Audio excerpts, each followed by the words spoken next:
coming down now. Now, as we're traveling through the tunnel and into the cave, you're gonna feel some water droplets on you, right? The water droplets are all fresh water. It used to be rain about a week or so ago, and we consider them to be good luck. So hopefully you guys rack up some luck on the tour. But it's fresh water, like I said. It traveled to the Earth's crust to pick up what's called calcium carbonate, which is dissolved limestone. That's what Bermuda is made out of. And it travels to the Earth's crust to pick up what's called calcium carbonate, which is dissolved limestone. And it deposits it as it runs down the walls and drips from the ceiling, making all the formations inside the cave. So that means that all the formations are continually growing and evolving. So that means we need everybody to do their best to try not to touch anything once you get down into the cave.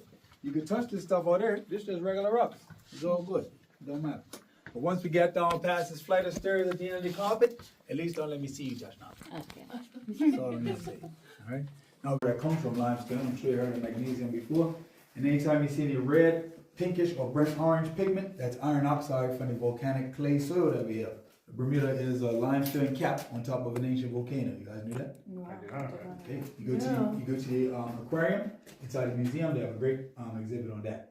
Okay, great. Yeah, we're going there today too. You guys come on up now. Awesome.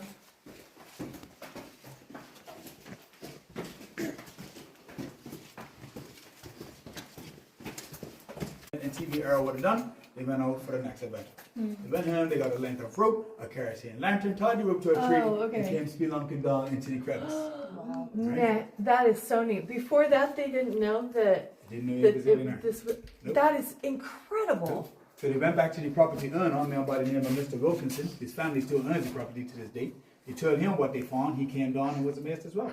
Wow. That was 1907. Like I said, the next year, in 1908, he went to the government, which wasn't really in existence at the time, to see if there were any permits to do whatever he wanted with his land, and there were none. So you'll be spaced up as a tourist attraction, and lovely people like yourselves will take turns coming down that same crevice. Yeah, I know. They were using a rickety staircase and a rope ladder. And they were able to take boats just like this one you see over here and go on self-guided tours all around the cave at their leisure. That's why you'll see when we travel to the cave that some of our stalactites some of them are broken for the sake of the tour, but yeah, some of them are like that. Oh my gosh. So like I said, you gotta take a look, take a touch and take a look up into the hill and come down the stairs. Danny, you didn't touch the emotional support rock? I don't know that I need to. I Watch just me now. you really need to. I know you do. Watch me now.